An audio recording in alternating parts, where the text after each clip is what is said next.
this be a labor of love? Very much so.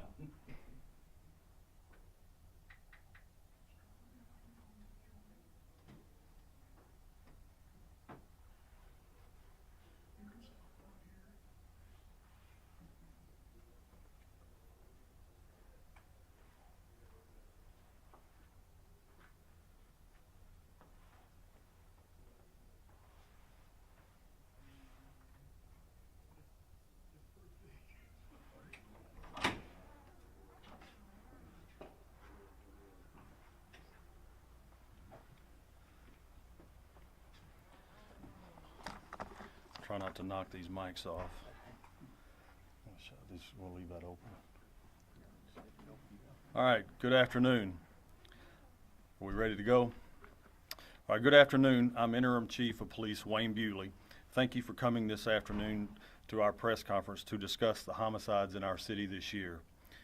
Over this past weekend, we experienced our 70th homicide of this year, and the reason for this press conference here today is to acknowledge from the police department standpoint that this puts us equal to the record number of homicides that we had in 1993. First, I want to point out that the first homicide of this year is too many. Any homicide that we have in our city is too many. And now at 70, matching the 1993 number, for me personally, I want to say that it is frustrating. To the members of the Little Rock Police Department, it is frustrating. And I know also to the citizens of Little Rock, it is frustrating.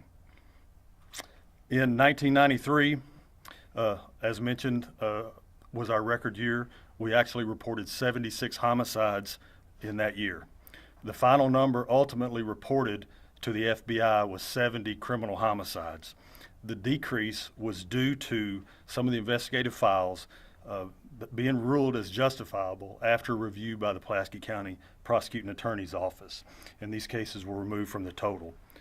Once a case is ruled as justifiable, it is no longer a crime, and they're therefore not reported in our required FBI reporting numbers.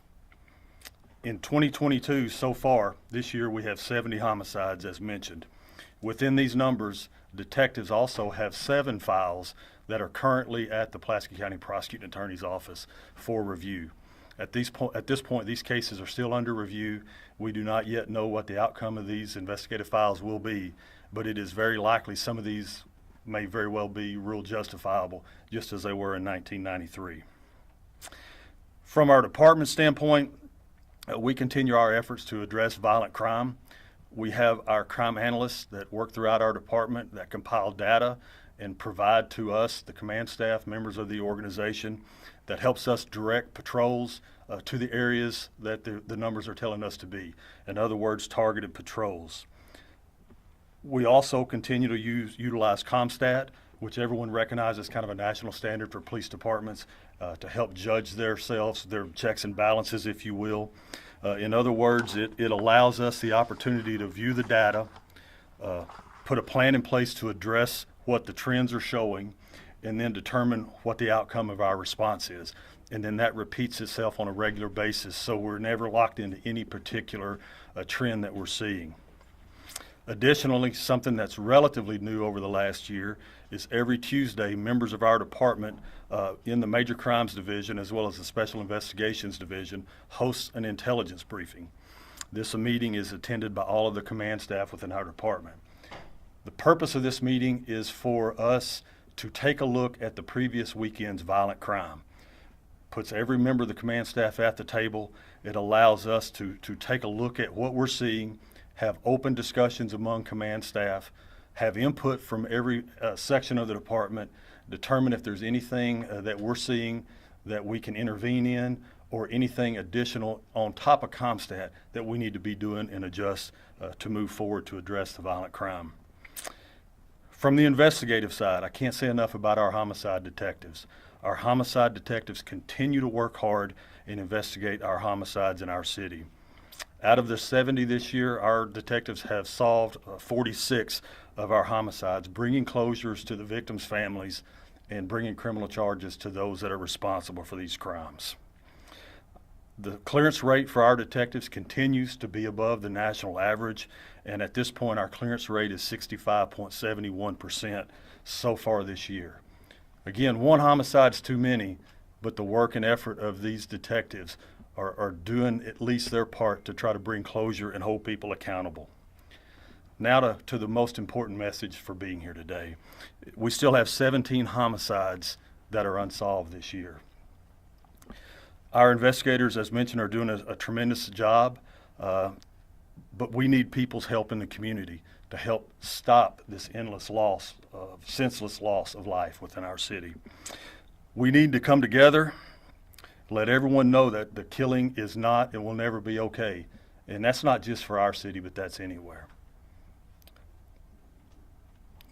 It is no secret that the police alone cannot solve this problem, and that's why we're asking for the community's help. If anyone has any information regarding these 17 unsolved homicides, help us bring closure to the families. Help us bring the individuals responsible for these crimes to justice. We are asking that anyone that has information to please reach out to us at 371-INFO, that's 371-4636, or directly to our Major Crimes Division, 371-4660, or you can use your LRPD app as well. I will now take a couple of questions. When did you start working here? I started working here in 1998, and in 1993 I was a patrol officer working the streets. So, does it feel familiar compared to this year as compared to 1993? In numbers, yes. Otherwise, no. I believe there's a distinct difference in the homicides that we're seeing today versus then. I think there was no secret then. It was a lot location-based, more color-based if you talk about gang activity. Today's homicides are largely different. We talk about many of our crimes this year are not gang-related. I'm not saying none are. They're largely people who know each other that from one circumstance or another have issues that lead to violence, ultimately into a homicide. So the numbers are matching, but it is a different feel. Chief, I too was working as a reporter in 1993. I remember it took a lot of community groups, Benny Johnson, Stop the Violence, and a whole lot of community groups coming together to address the problem. Do you see any kind of outreach like that the department can do to try to bring community groups into this? Absolutely, and we do. We continue to reach out, work with the community. The mayor's plan, which is the more holistic approach, is also a huge benefit to what we're seeing, particularly in a longer-term plan. But those types of things have to be something that continue, that they don't kind of take some importance at this moment and then they're kind of lost after a period of time. I think it's going to have to be something that's sustained and maintained over a long period of time from both the police department standpoint, city government, the board, the mayor, from the efforts that we've seen him put forward, as well as the community. This is going to have to be something that is a commitment and is sustained for a period of time to see the change that we need. Chief, we heard from the mayor earlier this year, former Chief Humphrey, talked about somewhat of a broken system. You know, when you look at the police department, when you look at the jail, when you look at the judicial system and the backlog, you look at the Department of Corrections, I mean, the system itself, they say, is broken.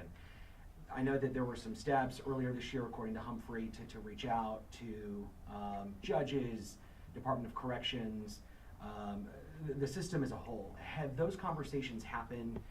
Is it your belief that that system is broken? Is that contributing to an increase in violence? It's a lot to unpack in that question, and some of that from Chief Humphrey in the past administration. I can't speak on what actually was done under his time. At this point, clearly there are rooms for improvement in all aspects of the criminal justice system, as well as the mental health system as well. And again, I think when you look at what is occurring, oftentimes the police department, law enforcement is the focus of what are we going to do to adjust and reduce and solve violent crime in our city? I think the question you just asked hits the nail on the head, that it is a much larger issue, and there's clearly room for improvement in all aspects of it. Do you feel the efforts that the city has made and within this year and even this administration has helped try to combat this crime? I believe anything that we do towards the positive side of addressing the issues, either from law enforcement or even further from the Mayor's Crime Prevention initiative, is all positive. Some of these things are going to take a little bit of time to see the fruits of, but back to my previous point, I think it has to be something that is a commitment and then it's sustained over a long period of time. We from the department, the message is we recognize the violent crime continues to be an issue, particularly homicides. We want to point out that we are not going about our business blindly. We're looking at information, we're looking at statistics, we are deploying resources based on what the information's telling us. We are looking at it every week to look at the previous weekend, how to adjust, and then overall from a larger picture, ComStat, that gives us a bigger, longer view of what's happening. How are we responding? What is the trends? What are we putting to, and how's that outcome? And that continues. And so that's the message from the police department. We recognize, we're committed. The biggest takeaway is we need the community support, particularly for the 17 unsolved homicides. Again, we'll put the information out there, who to call. Please reach out to us if you have any information that can help us bring closure to these families and bring the individuals responsible to justice. Thank you.